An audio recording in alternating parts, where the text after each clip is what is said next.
जी सत श्री अकाल, how are you.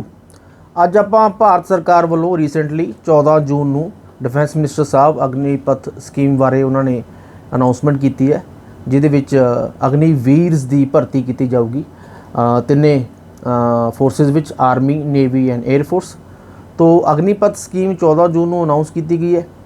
14 ਜੂਨ ਤੋਂ ਬਾਅਦ ਇੱਕਦਮ ਸਾਰੇ ਦੇਸ਼ ਦੇ ਵਿੱਚ ਜਿਹੜੇ ਸਟੂਡੈਂਟਸ ਨੇ, ਜਿਹੜੇ ਤਿਆਰੀ ਕਰ ਰਹੇ ਸੀ ਆਰਮੀ ਦੇ ਵਿੱਚ ਜਾਂ ਨੇਵੀ ਦੇ ਵਿੱਚ ਜਾਂ 에ਅਰ ਫੋਰਸ ਦੇ ਵਿੱਚ ਭਰਤੀ ਹੋਣ ਲਈ, ਉਹ ਕਾफ़ी ਭੜਕ ਉੱਠੇ। ਉਹਨਾਂ ਨੇ ਦੰਗਾ ਫਸਾਦ ਕੀਤਾ, ਕਈ ਸਟੇਟਸ ਵਿੱਚ ਚੱਕਾ ਜਾਮ ਕੀਤਾ, ਮੁਜ਼ਾਹਰੇ ਕੀਤੇ, ਠੀਕ ਹੈ, ਰੋਸ ਰੈਲੀਆਂ, ਅਤੇ ਕਈ ਥਾਵਾਂ 'ਤੇ ਤਾਂ ਈਵਨ ਰੇਲਸ ਨੂੰ ਵੀ ਅੱਗ ਲਾਉਣ ਦੀ ਕੋਸ਼ਿਸ਼ ਕੀਤੀ, ਪਬਲਿਕ ਪ੍ਰੋਪਰਟੀ ਨੂੰ ਅੱਗ ਲਾਉਣ ਦੀ ਕੋਸ਼ਿਸ਼ ਕੀਤੀ।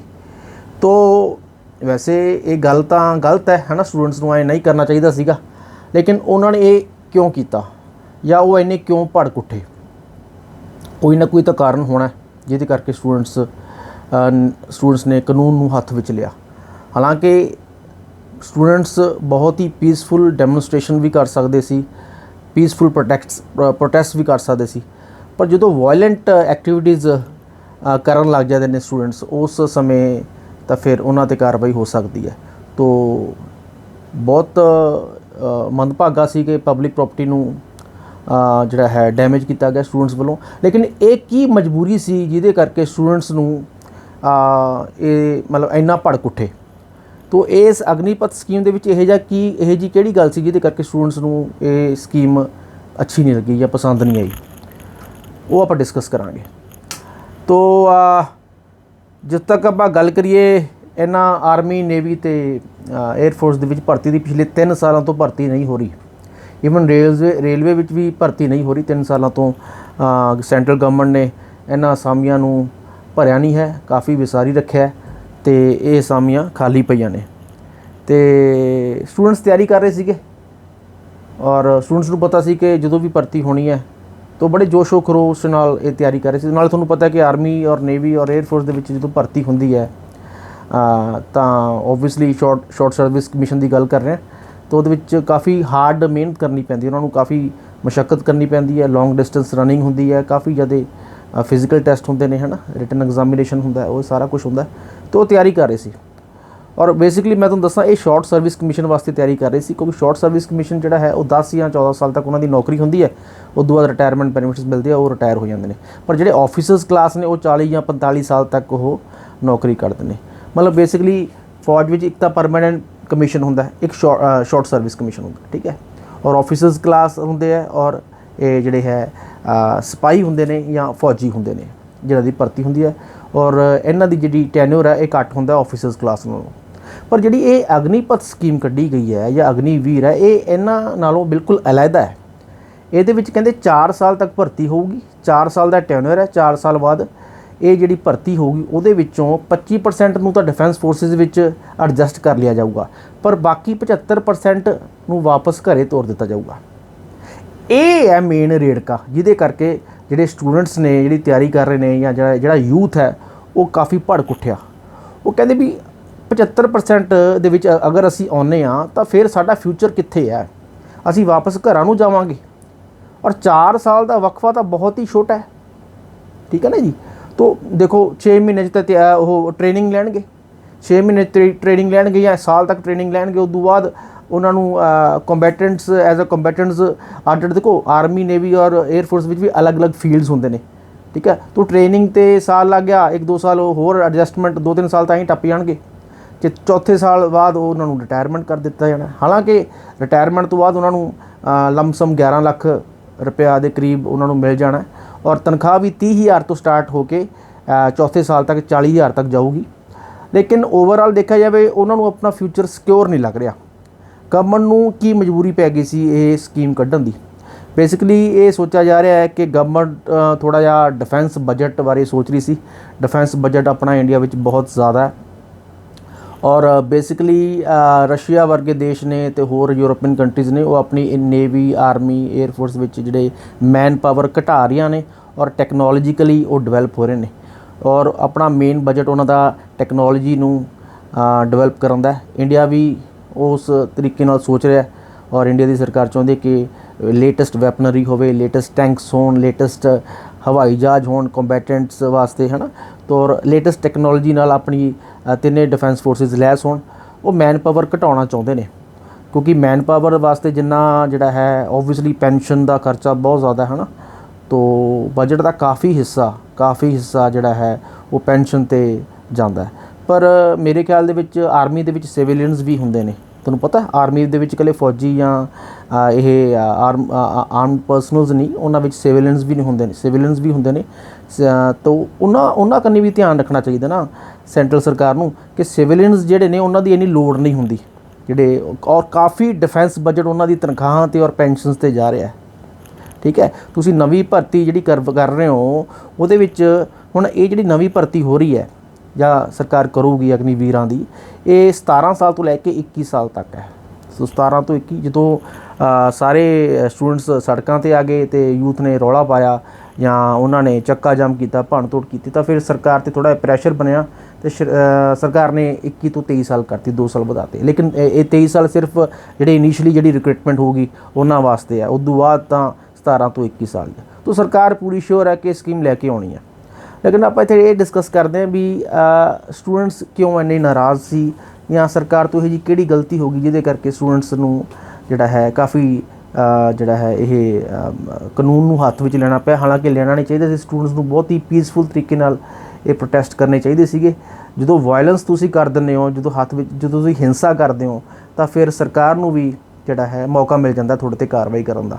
ਤਾਂ ਸਟੂਡੈਂਟਸ ਨੂੰ ਸਭ ਨੂੰ ਚਾਹੀਦਾ ਜਦੋਂ ਵੀ ਤੁਸੀਂ ਪ੍ਰੋਟੈਸਟ ਕਰਨਾ ਕਿਸੇ ਵੀ ਪੋਲਿਸੀ ਖਿਲਾਫ, ਪੀਸਫੁਲ ਪ੍ਰੋਟੈਸਟ ਕਰੋ। ਤੁਹਾਨੂੰ ਹੱਥਾਂ ਵਿੱਚ ਲਾਅ ਲੈਣ ਦੀ ਜਾਂ ਕਾਨੂੰਨ ਲੈਣ ਦੀ ਕੋਈ ਜ਼ਰੂਰਤ ਨਹੀਂ ਹੈ, ਤੁਹਾਨੂੰ ਹਿੰਸਾ ਕਰਨ ਦੀ ਕੋਈ ਜ਼ਰੂਰਤ ਨਹੀਂ ਹੈ। ਹੁਣ ਇਹਦੇ ਵਿੱਚ ਪਬਲਿਕ ਪ੍ਰੋਪਰਟੀ ਬਹੁਤ ਸਾੜੀ ਗਈ, ਪਬਲਿਕ ਪ੍ਰੋਪਰਟੀ ਨੂੰ ਡੈਮੇਜ ਕੀਤਾ ਗਿਆ। ਤਾਂ ਪਬਲਿਕ ਪ੍ਰੋਪਰਟੀ ਨੂੰ ਡੈਮੇਜ ਕਰਨ ਦਾ ਮਤਲਬ ਕੀ ਹੈ? ਟੈਕਸ ਪੇਅਰਸ ਮਨੀ ਖਰਾਬ ਹੋਇਆ, ਠੀਕ ਹੈ ਨਾ। ਤਾਂ ਪੀਸਫੁਲ ਤਰੀਕੇ ਨਾਲ ਅਗਰ ਤੁਸੀਂ ਪ੍ਰੋਟੈਸਟ ਕਰੋਗੇ ਔਰ ਆਪੋਜੀਸ਼ਨ ਤੱਕ ਆਪਣੀ ਗੱਲ ਨੂੰ ਪਹੁੰਚਾਓਗੇ, ਆਪੋਜੀਸ਼ਨ ਆਲਵੇਜ਼ ਰੈਡੀ ਹੁੰਦੀ ਹੈ ਸਰਕਾਰ ਨੂੰ ਕਿਸੇ ਨਾ ਕਿਸੇ ਪੁਆਇੰਟ 'ਤੇ ਕੁਐਸਚਨ ਪੁੱਟ ਕਰਨੀ। ਤਾਂ ਆਪਣਾ ਡੈਮੋਕ੍ਰੈਟਿਕ ਕੰਟਰੀ ਹੈ, ਡੈਮੋਕ੍ਰੈਟਿਕ ਮੀਨਸ ਨਾਲ ਹੀ ਆਪਾਂ ਨੂੰ ਪ੍ਰੋਟੈਸਟ ਕਰਨਾ ਚਾਹੀਦਾ। ਬਾਕੀ ਜੇ ਤੁਹਾਡੀਆਂ ਮੰਗਾਂ ਵਾਜਬ ਨੇ ਤਾਂ ਓਬਵੀਅਸਲੀ ਸਰਕਾਰ ਸੁਣੂਗੀ। ਸਰਕਾਰ ਇਸ ਸਕੀਮ ਦੇ ਵਿੱਚ ਹੁਣ ਓਬਵੀਅਸਲੀ ਦੇਖ ਲਓ, ਹੁਣ 21 ਤੋਂ 23 ਸਾਲ ਕਰਤੀ, ਜੋ ਉਹ ਅੱਡ ਗੱਲ ਹੈ ਕਿ ਪਹਿਲੇ ਸਾਲ ਲਈ ਕੀਤੀ ਹੈ। ਬਾਕੀ ਸਰਕਾਰ ਨੇ ਅਸ਼ੋਰੈਂਸ ਦਿੱਤੀ ਹੈ ਕਿ ਅਗਨੀਵੀਰ ਜਿਹੜੇ 75% ਵਿੱਚ ਆ ਜਾਣਗੇ। ਦੇਖੋ 25% ਤਾਂ ਰੱਖੇ ਜਾਣਗੇ ਆਰਮ ਫੋਰਸਿਸ ਵਿੱਚ, 75% ਜਿਹਨਾਂ ਨੂੰ ਰਿਟਾਇਰ ਕਰ ਦਿੱਤਾ ਜਾਊਗਾ ਉਹਨਾਂ ਲਈ ਅਸ਼ੋਰੈਂਸ ਦਿੱਤੀ ਗਈ ਹੈ ਕਿ ਪਬਲਿਕ ਐਂਟਰਪ੍ਰਾਈਜ਼ਸ ਵਿੱਚ, ਬੈਂਕਸ ਵਿੱਚ ਉਹਨਾਂ ਨੂੰ ਨੌਕਰੀ ਦਿੱਤੀ ਜਾਊਗੀ, ਠੀਕ ਹੈ। ਪਰ ਬੇਸਿਕਲੀ ਮੈਂ ਇਹ ਸੋਚਦਾ ਕਿ ਕਿਉਂਕਿ ਇਹਨਾਂ ਕੋਲ ਕੋਈ ਟੈਕਨੀਕਲ ਡਿਪਲੋਮਾ ਨਹੀਂ ਹੁੰਦਾ, ਕੋਈ ਸਰਟੀਫਿਕੇਟ ਨਹੀਂ ਹੁੰਦਾ, 4 ਸਾਲਾਂ ਬਾਅਦ ਇਹਨਾਂ ਨੂੰ ਵੱਧ ਤੋਂ ਵੱਧ ਸਿਕਿਉਰਿਟੀ ਗਾਰਡ ਦੀ ਨੌਕਰੀ ਮਿਲੂਗੀ ਜਾਂ ਕੋਈ ਹੋਰ ਇਸ ਵਰਗੀਆਂ ਨੌਕਰੀਆਂ ਮਿਲਣਗੀਆਂ, ਕਿਉਂਕਿ ਇਹਨਾਂ ਕੋਲ ਨਾ ਤਾਂ ਕੋਈ ਟੈਕਨੀਕਲ ਡਿਪਲੋਮਾ ਹੈ ਨਾ ਕੋਈ ਡਿਗਰੀ ਹੈ। ਇਹਨਾਂ 4 ਸਾਲਾਂ ਵਿੱਚ ਇਹਨਾਂ ਨੂੰ ਕੁਛ ਨਹੀਂ, ਤਾਂ ਉਹ ਫਿਰ ਇਹ ਜਿਹੀ ਜੋਬਸ ਨਹੀਂ ਮਿਲ ਸਕਣਗੇ। ਔਰ ਸਿਕਿਉਰਿਟੀ ਗਾਰਡ ਦੀਆਂ ਨੌਕਰੀਆਂ ਵੀ ਕਿੰਨੀਆਂ ਕਿ ਨੇ, ਇੱਥੇ ਆਪਾਂ ਦੇਖਦੇ ਹਾਂ ਬੈਂਕਾਂ ਦੇ ਸਾਹਮਣੇ ਕਿੰਨੀਆਂ, ਇੱਕ ਸਿਕਿਉਰਿਟੀ ਗਾਰਡ ਦੀ ਅਗਰ ਨੌਕਰੀ ਵਾਸਤੇ ਐਪਲੀਕੇਸ਼ਨ ਮੰਗਦੇ ਨੇ ਤਾਂ ਉਹ 100ਵਾਂ ਵਿੱਚ, ਹਜ਼ਾਰਾਂ ਵਿੱਚ ਐਪਲੀਕੇਸ਼ਨਾਂ ਜਾਂਦੀਆਂ ਨੇ, ਹੈ ਨਾ। ਤਾਂ ਕਿੰਨੀ ਪਾਪੂਲੇਸ਼ਨ ਹੈ, ਬੇਰੁਜ਼ਗਾਰੀ ਬਹੁਤ ਜ਼ਿਆਦਾ ਹੈ। ਤਾਂ ਇਸ ਕਰਕੇ ਵੀ ਇਸ ਚੀਜ਼ ਦਾ ਧਿਆਨ ਰੱਖਣਾ ਚਾਹੀਦਾ ਕਿ ਸਰਕਾਰ ਨੂੰ ਇਹ ਜਿਹੀ ਪਾਲਿਸੀ ਬਣਾਉਣ ਤੋਂ ਪਹਿਲਾਂ ਕਾਫੀ ਸੋਚ ਵਿਚਾਰ ਕਰ ਲੈਣਾ ਚਾਹੀਦਾ। ਹਾਲਾਂਕਿ ਸਰਕਾਰ ਕਹਿੰਦੀ ਕਿ ਅਸੀਂ ਕਾਫੀ ਸੋਚ ਵਿਚਾਰ ਕੀਤਾ, ਪਿਛਲੇ 2 ਸਾਲਾਂ ਵਿੱਚ ਸੋਚ ਵਿਚਾਰ ਕਰਕੇ ਅੱਡ ਜਿਹੜੇ ਹੈ ਜਨਰਲਸ ਨਾਲ ਜਾਂ ਜਿਹੜੇ ਇਹਨਾਂ ਡਿਫੈਂਸ ਫੋਰਸਿਸ ਵਿੱਚ ਜਿਹੜੇ ਅੱਛੇ ਅਹੁਦੇ 'ਤੇ ਬਿਰਾਜਮਾਨ ਨੇ ਉਹਨਾਂ ਨਾਲ ਅਸੀਂ ਗੱਲਬਾਤ ਕਰਕੇ ਔਰ ਸਟੇਕ ਹੋਲਡਰਸ ਨਾਲ ਗੱਲਬਾਤ ਕਰਕੇ ਅਸੀਂ ਇਹ ਸਕੀਮ ਲੈ ਕੇ ਆਏ ਹਾਂ। ਲੇਕਿਨ ਸਟੂਡੈਂਟਸ ਜਾਂ ਯੂਥ ਭਾਰਤ ਦਾ ਇਹ ਕਹਿੰਦਾ ਕਿ ਅੱਛੀ ਤਰ੍ਹਾਂ ਇਹ ਡਿਸਕਸ ਕਰਕੇ ਸਰਕਾਰ ਇਹ ਸਕੀਮ ਨਹੀਂ ਲੈ ਕੇ ਆਈ ਔਰ ਕਾਹਲੀ ਵਿੱਚ ਇਹ ਸਕੀਮ ਲੈ ਕੇ ਆਈ ਹੈ। ਅਤੇ ਚਲੋ ਦੋਨਾਂ ਦਾ ਇਹ ਵਿਊ ਹੈ, ਮੇਰਾ ਤਾਂ ਕੰਮ ਹੈ ਤੁਹਾਨੂੰ ਦੱਸਣਾ ਦੋਨਾਂ ਦਾ ਵਿਊ ਕੀ ਹੈ। ਅਤੇ ਵੈਸੇ ਵੀ ਦੇਖੋ ਇੱਕ ਸੋਲਜਰ ਨੂੰ ਤਿਆਰ ਹੋਣ ਲਈ ਘੱਟੋ ਘੱਟ ਨਾ ਜ਼ਿਆਦਾ ਨਹੀਂ ਤਾਂ 4 ਜਾਂ 5 ਸਾਲ ਦਾ ਸਮਾਂ ਲੱਗਦਾ ਹੈ, ਟਰੈਡੀਸ਼ਨਲੀ ਆਪਾਂ ਜੇ ਗੱਲ ਵੀ ਕਰੀਏ, ਠੀਕ ਹੈ। ਤਾਂ 4 ਸਾਲ ਤਾਂ ਉਹਨੂੰ ਤਿਆਰ ਹੋਣ ਨਹੀਂ ਲੱਗਦੇ, ਉਦੋਂ ਬਾਅਦ ਫਿਰ ਉਹ 10 ਜਾਂ 14 ਸਾਲ ਤੱਕ ਉਹ ਜਿਹੜੀ ਹੈ ਉਹ ਦੇਸ਼ ਦੀ ਸੇਵਾ ਕਰਦਾ। ਉਸ ਤੋਂ ਬਾਅਦ ਉਹਨੂੰ ਰਿਟਾਇਰ ਕਰ ਦਿੱਤਾ ਜਾਂਦਾ, ਉਹਨੂੰ ਪੈਨਸ਼ਨ ਬੈਨੀਫਿਟਸ ਵਗੈਰਾ ਮਿਲਦੇ ਨੇ। ਉਸ ਤੋਂ ਬਾਅਦ ਠੀਕ ਹੈ ਘੱਟੋ ਘੱਟ ਉਹਦੀ ਲਾਈਫ ਸਿਕਿਉਰ ਹੋ ਜਾਂਦੀ ਹੈ। ਲੇਕਿਨ ਅਗਨੀਵੀਰਸ ਦੀ ਭਰਤੀ ਤੋਂ ਬਾਅਦ 4 ਸਾਲ ਤੋਂ ਬਾਅਦ ਠੀਕ ਹੈ ਉਹਨੂੰ ਰਿਟਾਇਰਮੈਂਟ ਬੈਨੀਫਿਟਸ ਤਾਂ ਨਹੀਂ ਮਿਲਣਗੇ, ਲਮਸਮ 11 ਲੱਖ ਮਿਲ ਦਿੱਤਾ ਜਾਊਗਾ। ਪਰ ਜੇ ਆਪਾਂ ਉਹਨਾਂ ਨਾਲ ਕੰਪੇਅਰ ਕਰੀਏ ਟ੍ਰੈਡੀਸ਼ਨਲ ਜਿਹੜੇ ਸੋਲਜਰਸ ਨੇ ਤਾਂ 11 ਲੱਖ ਵੀ ਘੱਟ ਹੈ, 11 ਲੱਖ ਵੀ ਅਮਾਊਂਟ ਘੱਟ ਹੈ, ਕਿਉਂਕਿ ਉਹਦੀ ਗ੍ਰੈਚੁਇਟੀ ਹੋਰ ਸਾਰਾ ਕੁਝ ਮਿਲਦਾ ਸੀਗਾ। ਇੱਥੇ ਸਿਰਫ ਲਮਸਮ 11 ਲੱਖ ਹੈ। ਹਾਲਾਂਕਿ ਉਹਨਾਂ ਨੂੰ ਹੋਰ ਵੀ ਜਿਹੜਾ ਹੈ ਇੰਸ਼ੋਰੈਂਸ ਦਾ ਵੀ ਪ੍ਰੋਗਰਾਮ ਹੈਗਾ ਵੀ ਉਹਨਾਂ ਨੂੰ ਇੰਸ਼ੋਰੈਂਸ ਦਿੱਤੀ ਜਾਊਗੀ। ਚਲੋ ਉਹ ਅਲੱਗਾ ਗੱਲ ਹੈ, ਪਰ ਫਿਰ ਵੀ ਮੇਨ ਮੁੱਦਾ ਇੱਥੇ ਇਹ ਹੈ ਕਿ 4 ਸਾਲਾਂ ਬਾਅਦ 75% 'ਚ ਅਗਰ ਤੁਸੀਂ ਆ ਜਾਂਦੇ ਹੋ ਐਜ਼ ਅ ਅਗਨੀਵੀਰ ਤਾਂ ਫਿਰ ਤੁਹਾਡਾ ਫਿਊਚਰ ਸਿਕਿਉਰ ਹੈ। ਉਹ ਇਹੀ ਸੋਚ ਰਹੇ ਨੇ ਕਿ ਫਿਊਚਰ ਸਿਕਿਉਰ ਨਹੀਂ ਹੈ। ਕੀ ਗਰੰਟੀ ਹੈ ਕਿ ਸਾਨੂੰ ਨੌਕਰੀ ਮਿਲ ਜੂਗੀ? ਅਸ਼ੋਰੈਂਸ ਅਲੱਗ ਗੱਲ ਹੁੰਦੀ ਹੈ, ਲੇਕਿਨ ਐਕਚੁਅਲੀ ਨੌਕਰੀ ਬਾਅਦ ਵਿੱਚ ਮਿਲਣੀ ਅਲੱਗ ਗੱਲ ਹੁੰਦੀ ਹੈ। ਉਹੀ ਸਮਾਂ ਜੇ ਉਹ ਪੜ੍ਹਦੇ ਜਾਂ ਕੋਈ ਟੈਕਨੀਕਲ ਡਿਪਲੋਮਾ ਲੈਂਦੇ ਜਾਂ ਕੋਈ ਡਿਗਰੀ ਲੈਂਦੇ, ਫਿਰ ਜ਼ਰੂਰ ਉਹ ਕਿਤੇ ਨਾ ਕਿਤੇ ਸਾਰੀ ਉਮਰ ਦੀ ਨੌਕਰੀ ਕਰ ਸਕਦੇ ਸੀ। ਉਹਨਾਂ ਲਈ ਰੋਜੀ ਰੋਟੀ ਬਹੁਤ ਜ਼ਰੂਰੀ ਹੈ। ਉਹ ਫਿਊਚਰ ਬਾਰੇ ਸੋਚਦੇ ਨੇ। ਉਹ ਉਹਨਾਂ ਦੀ ਤਕਲੀਫ ਸਮਝਣ ਦੀ ਕੋਸ਼ਿਸ਼ ਕਰਨੀ ਚਾਹੀਦੀ ਹੈ ਸਰਕਾਰ ਨੂੰ, ਕਿਉਂਕਿ ਉਹ ਫਿਊਚਰ ਬਾਰੇ ਸੋਚਦੇ ਨੇ। ਉਹ ਕਹਿੰਦੇ 4 ਸਾਲਾਂ ਬਾਅਦ ਅਸੀਂ ਕਰਾਂਗੇ ਕੀ? ਅਸੀਂ ਆਰਮੀ ਦੀ ਵਰਦੀ ਪਾਵਾਂਗੇ, ਅਸੀਂ ਸਾਰਾ ਕੁਝ ਸਿੱਖਾਂਗੇ, ਔਰ 4 ਸਾਲ ਤੱਕ ਉਹ ਤਾਂ ਫਿਰ ਸ਼ੁਰੂ ਤੋਂ ਲੈ ਕੇ ਇਹੀ ਡਰ 'ਚ ਰਹਿਣਗੇ ਯਾਰ। ਉਹ ਤਾਂ ਘੜੀ ਗਿਣਨ ਲੱਗ ਜਾਣਗੇ, 1 ਸਾਲ ਹੋ ਗਿਆ, 2 ਸਾਲ ਹੋ ਗਏ, 3। ਉਹ ਚੰਗੀ ਤਰ੍ਹਾਂ ਦੇਸ਼ ਦੀ ਸੇਵਾ ਕਿਵੇਂ ਕਰ ਪਾਉਣਗੇ? ਦੇਸ਼ ਦੀ ਸੇਵਾ ਕਰਨੀ ਆ ਯਾਰ, ਦੇਸ਼ ਤੁਸੀਂ ਲੜਨਾ ਹੈ, ਤੁਸੀਂ ਗੋਲੀ ਖਾਣੀ ਹੈ, ਤਾਂ ਉਹ ਗੋਲੀ ਕਿਉਂ ਖਾਊਗਾ? ਜੇ ਉਹਨੂੰ ਪਤਾ ਵੀ 4 ਸਾਲ ਬਾਅਦ ਅਸੀਂ ਵਾਪਸ ਆਉਣਾ, ਉਹ ਰਿਸਕ ਕਿਉਂ ਲਊਗਾ? ਉਹ ਆਪਣੀ ਜਾਨ 'ਤੇ ਕਿਉਂ ਖੇਡੂਗਾ? ਇੱਕ ਸੋਲਜਰ ਹੋਣਾ ਬਹੁਤ ਵੱਡੀ ਪ੍ਰਾਪਤੀ ਹੈ। ਇਹ ਸੋਲਜਰ ਦੇਸ਼ ਦੀ ਰੱਖਿਆ ਕਰਦੇ ਨੇ, ਤਾਂ ਉਹਨਾਂ ਨੂੰ ਵੀ ਕੁਝ ਬੈਨੀਫਿਟਸ ਜਾਂ ਉਹਨਾਂ ਨੂੰ ਵੀ ਪਤਾ ਹੋਣਾ ਚਾਹੀਦਾ ਹਾਂਜੀ ਸਾਰੀ ਉਮਰ ਦੀ ਰੋਟੀ ਹੈ। ਉਹਨੂੰ ਪਤਾ 4 ਸਾਲ ਬਾਅਦ ਤਾਂ ਅਸੀਂ ਵਾਪਸ ਆ ਜਾਣਾ। ਤਾਂ ਮੇਰੇ ਖਿਆਲ ਵਿੱਚ ਜੋ ਟ੍ਰੈਡੀਸ਼ਨਲੀ ਹੁਣ ਤੱਕ ਸੋਲਜਰਸ ਆਪਣੀ ਸੇਵਾ ਕਰਦੇ ਰਹੇ ਨੇ, ਅਗਨੀਵੀਰਸ ਨੂੰ ਉਹਨਾਂ ਜਜ਼ਬਾ ਨਹੀਂ ਹੋਣਾ, ਕਿਉਂਕਿ ਉਹਨਾਂ ਨੂੰ ਪਤਾ ਵੀ 4 ਸਾਲ ਬਾਅਦ ਅਸੀਂ ਵਾਪਸ ਆ ਜਾਣਾ। ਤਾਂ ਸਰਕਾਰ ਨੂੰ ਇਸ ਗੱਲ ਦਾ ਥੋੜ੍ਹਾ ਧਿਆਨ ਰੱਖਣਾ ਚਾਹੀਦਾ ਹੈ। ਮੇਰੇ ਖਿਆਲ ਵਿੱਚ 4 ਸਾਲ ਦੀ ਥਾਂ 'ਤੇ ਥੋੜ੍ਹਾ ਜਿਹਾ ਸਮਾਂ ਹੋਰ ਵਧਾਉਣਾ ਚਾਹੀਦਾ, ਉਹਨਾਂ ਨੂੰ ਟੈਨਿਓਰ ਵਧਾਉਣਾ ਚਾਹੀਦਾ। 4 ਦੀ ਥਾਂ 'ਤੇ 10 ਸਾਲ ਜਾਂ 12 ਸਾਲ ਦਾ ਟੈਨਿਓਰ ਜਾਂ 8 ਸਾਲ ਦਾ ਟੈਨਿਓਰ ਜ਼ਰੂਰ ਹੋਣਾ ਚਾਹੀਦਾ। ਘੱਟੋ ਘੱਟ ਉਹਨਾਂ ਦਾ ਫਿਊਚਰ ਸਿਕਿਉਰ ਹੋ ਜਾਏ, ਜਾਂ ਉਹਨਾਂ ਨੂੰ ਲੱਗੇ ਵੀ ਹਾਂਜੀ ਅਸੀਂ ਇੰਨੀ ਸਾਲ ਦੀ ਨੌਕਰੀ ਕਰ ਲਈ ਹੈ। ਟੈਨਿਓਰ ਬਹੁਤ ਥੋੜ੍ਹਾ। ਹੋਰ ਆਪਾਂ ਜੇ ਗੱਲ ਕਰੀਏ ਤਾਂ ਬੇਸ਼ੱਕ ਓਬਵੀਅਸਲੀ ਰਾਈਟ ਟੂ ਵਰਕ, ਕੰਮ ਲੈਣ ਦਾ ਅਧਿਕਾਰ ਜਾਂ ਸਰਕਾਰੀ ਨੌਕਰੀ ਲੈਣ ਦਾ ਅਧਿਕਾਰ, ਇਹ ਕੋਈ ਫੰਡਾਮੈਂਟਲ ਰਾਈਟ ਤਾਂ ਹੈ ਨਹੀਂ ਇੰਡੀਆ ਵਿੱਚ, ਇਹ ਤੁਹਾਨੂੰ ਵੀ ਪਤਾ ਹੈ। ਇਹ directive principals of state policy ਵਿੱਚ ਜ਼ਰੂਰ ਦਰਜ ਹੈ। ਮਤਲਬ ਕਹਿਣ ਦਾ ਭਾਵ ਇਹ ਹੈ ਕਿ ਸਰਕਾਰ ਦੀ ਕੋਸ਼ਿਸ਼ ਇਹ ਜ਼ਰੂਰ ਹੋਊਗੀ ਕਿ ਵੱਧ ਤੋਂ ਵੱਧ ਯੂਥ ਨੂੰ ਜਾਂ ਵੱਧ ਤੋਂ ਵੱਧ ਲੋਕਾਂ ਨੂੰ ਨੌਕਰੀ ਮਿਲੇ, ਠੀਕ ਹੈ, ਉਹਨਾਂ ਨੂੰ ਕੰਮ ਮਿਲੇ, ਸਰਕਾਰੀ ਨੌਕਰੀ ਮਿਲੇ ਵੱਧ। ਲੇਕਿਨ ਹਰੇਕ ਨੂੰ ਤਾਂ ਸਰਕਾਰੀ ਨੌਕਰੀ ਮਿਲ ਨਹੀਂ ਸਕਦੀ, ਹਰੇਕ ਨੂੰ ਤਾਂ ਫੌਜੀ ਬਣਾਇਆ ਨਹੀਂ ਜਾ ਸਕਦਾ, ਹਰੇਕ ਤਾਂ ਇਹ ਟੈਸਟ ਕਲੀਅਰ ਨਹੀਂ ਕਰ ਸਕਦਾ, ਹਰੇਕ ਤਾਂ ਅਗਨੀਵੀਰ ਬਣ ਨਹੀਂ ਸਕਦਾ, ਹਰੇਕ ਤਾਂ ਆਰਮੀ ਨੇਵੀ ਔਰ 에ਅਰਫੋਰਸ ਵਿੱਚ ਜਾ ਨਹੀਂ ਸਕਦਾ, ਠੀਕ ਹੈ। ਜਿਹੜੇ ਲਾਇਕ ਨੇ, ਜਿਹੜੇ ਟੈਸਟ ਕਲੀਅਰ ਕਰਨਗੇ ਉਹੀ ਜਾਣਗੇ ਨਾ। ਹਰੇਕ ਨੂੰ ਤਾਂ ਸਰਕਾਰੀ ਨੌਕਰੀ ਨਹੀਂ ਮਿਲ ਸਕਦੀ, ਇਹ ਆਪਾਂ ਵੀ ਜਾਣਦੇ ਹਾਂ, ਠੀਕ ਹੈ। 150 ਕਰੋੜ ਦੀ ਆਬਾਦੀ ਹੈ, ਲੇਕਿਨ ਕੋਸ਼ਿਸ਼ ਇਹੀ ਸਰਕਾਰ ਦੀ ਕਿ ਵੱਧ ਤੋਂ ਵੱਧ। ਓਬਵੀਅਸਲੀ ਇਸ ਸਕੀਮ ਦਾ ਇੱਕ ਇਹ ਜ਼ਰੂਰ ਹੈ, ਮੈਂ ਇਹ ਮੰਨਦਾ।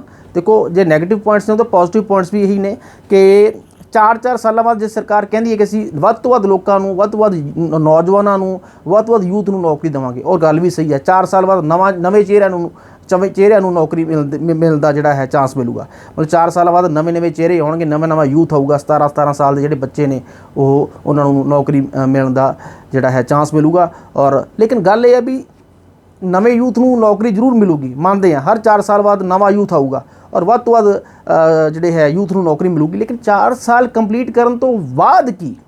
ਇਹ ਬਹੁਤ ਵੱਡਾ ਕੁਐਸਚਨ ਹੈ। ਇਸ ਕੁਐਸਚਨ ਦਾ ਜਿਹੜਾ ਆਨਸਰ ਹੈ ਜਾਂ ਜਵਾਬ ਹੈ ਉਹ ਸਰਕਾਰ ਨੂੰ ਲੱਭਣਾ ਬਹੁਤ ਜ਼ਰੂਰੀ ਹੈ। ਤੋ ਨੌਕਰੀਆਂ ਦਾ ਟੈਨਿਓਰ ਛੋਟਾ ਕਰਕੇ ਜੋ ਇੱਕ ਸੈਂਸ ਆਫ ਸਿਕਿਉਰਿਟੀ ਹੁੰਦੀ ਹੈ ਨਾ, ਜੋ ਸਰਕਾਰੀ ਨੌਕਰੀ ਕਰਦਾ, ਚਾਹੇ ਫੌਜੀ ਹੈ, ਤੇ ਦੇਖੋ ਫੌਜ ਦੀ ਨੌਕਰੀ ਨੂੰ ਆਮ ਸਰਕਾਰੀ ਨੌਕਰੀ ਨਾਲ ਤੁਸੀਂ ਮਿਲਾ ਨਹੀਂ ਸਕਦੇ। ਆਮ ਸਰਕਾਰੀ ਨੌਕਰੀ ਜ਼ਰੂਰ ਹੈ, ਰਿਟਾਇਰਮੈਂਟ ਬੈਨੀਫਿਟਸ ਮਿਲਦੇ ਨੇ, ਪੈਨਸ਼ਨ ਮਿਲਦੀ ਹੈ ਸਰਕਾਰੀ, ਲੇਕਿਨ ਫੌਜੀ ਦੀ ਨੌਕਰੀ, ਆਰਮੀ ਮੈਨ ਦੀ ਨੌਕਰੀ ਜਾਂ ਨੇਵੀ ਮੈਨ ਦੀ ਜਾਂ 에ਅਰਫੋਰਸ ਮੈਨ ਦੀ ਨੌਕਰੀ ਜਿਹੜੀ ਹੁੰਦੀ ਹੈ, ਉਹਦੀ ਇੱਕ ਗਰਿਮਾ ਹੁੰਦੀ ਹੈ, ਉਹਨਾਂ ਨੂੰ ਵਰਦੀ ਮਿਲਦੀ ਹੈ ਪਾਉਣ ਨੂੰ, ਦੇਸ਼ ਦੀ ਸੇਵਾ ਕਰਦੇ ਨੇ, ਹੈ ਉਹ ਵੀ ਸਰਕਾਰੀ ਨੌਕਰੀ, ਲੇਕਿਨ ਉਹਦੀ ਇੱਕ ਅਲੱਗ ਟੌਰ ਹੈ ਜਾਂ ਅਲੱਗ ਇੱਕ ਗਰਿਮਾ ਹੈ। ਤੋ ਜੇ ਸਿਰਫ 4 ਸਾਲ ਹੀ ਉਹਦੀ ਜਿਹੜੀ ਟੈਨਿਓਰ ਕਰਤੀ ਤਾਂ ਉੱਥੇ ਫਿਰ ਇੱਕ ਜਜ਼ਬਾ ਜਾਂ ਇੱਕ ਉਹ ਟੈਨਿਓਰ ਇੰਨਾ ਜ਼ਿਆਦਾ ਘੱਟ ਹੈ ਕਿ ਉਹ ਵਿਚਾਰੇ ਇਹ ਆਪਣੇ ਫਿਊਚਰ ਲਈ ਸੋਚ ਰਹੇ ਨੇ ਵੀ 4 ਸਾਲਾਂ ਬਾਅਦ ਅਸੀਂ ਕਰਾਂਗੇ ਕੀ।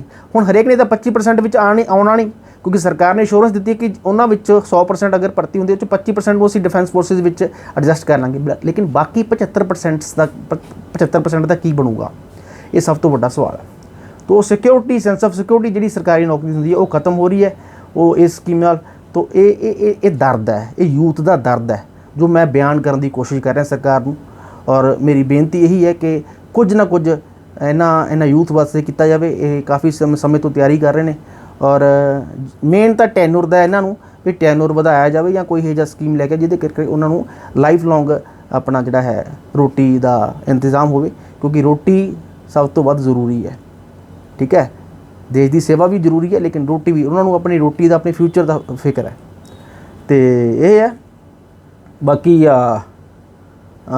हुण पंजाब के नौजवानों की गल मैनूं जरूर करनी चाहिए, क्योंकि पंजाब मैं पंजाब स्टेट नूं बिलोंग करदा। पंजाब के नौजवान बड़ी जोश नाल आर्मी विच भर्ती लई वो तैयारी करते हैं, तो उन्होंने काफ़ी ज़्यादा इस विच माण महसूस होंदा कि असीं फौज विच जा रहे हैं। तो सरकार नूं चाहीदा कि कुछ ना कुछ चेंजिज जरूर लैके आउण इस स्कीम दे विच। हुणे जे पंजाब स्टेट लैजिस्लेटिव असैंबली ने भी ये मता पास किया और मुख्य मंत्री भगवंत मान ने इस स्कीम बारे कहा कि वो जल्द ही प्रधानमंत्री मोदी जी नाल गलबात करनगे।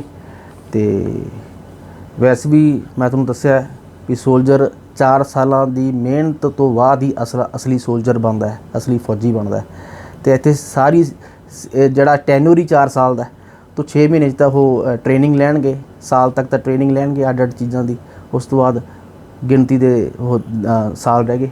तो ये गल है, ठीक है। वैसे हुण देखो वर्ल्ड वार सैकेंड होवे या UN पीस कीपिंग फोर्सिस होवे, उहदे विच भारती फौजियां ने मल्ला मारियां ने, उन्हां दा नाम है। देखो वर्ल्ड विच नंबर 1 ते है अपनी इंडियन आर्मी, पहला रशिया की नंबर 1 ते इंडियन आर्मी सी।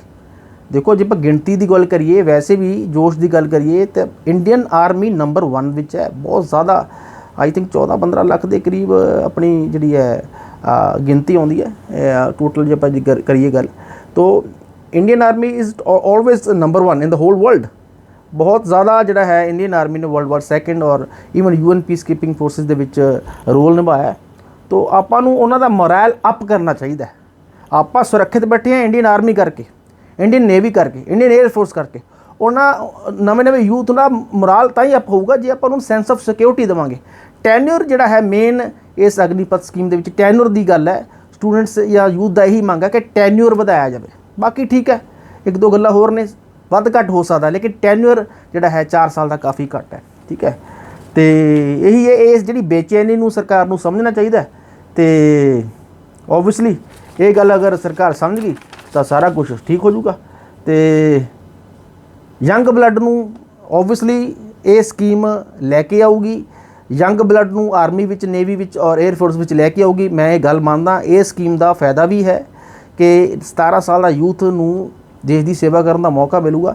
लेकिन गल ये है कि ओबवियसली 4-4 साल बाद नवें यूथ नूं मौका मिलूगा। ये गल बिल्कुल सही है, ये फायदा है, ये पॉजिटिव पॉइंट है अग्निपथ स्कीम का। लेकिन 4 साल की नौकरी करने तो बाद जिहड़े रिटायर कर दिते जाएंगे 75%, उन्होंने अपना फ्यूचर थोड़ा जिहा बलीक लग रहा है। चाहे जिन्ने मर्जी आप उन्होंने अश्योरेंस दे दिए, लेकिन कोई गारंटी नहीं है कि उन्होंने बाद में नौकरी मिलूगी। सिक्योरिटी गार्ड की नौकरी या होर हर थां ते तां मिल नहीं सकती ना उन्होंने सारे वास्ते। सारिਆਂ तो सिक्योरिटी गार्ड की नौकरी नहीं मिल सकती।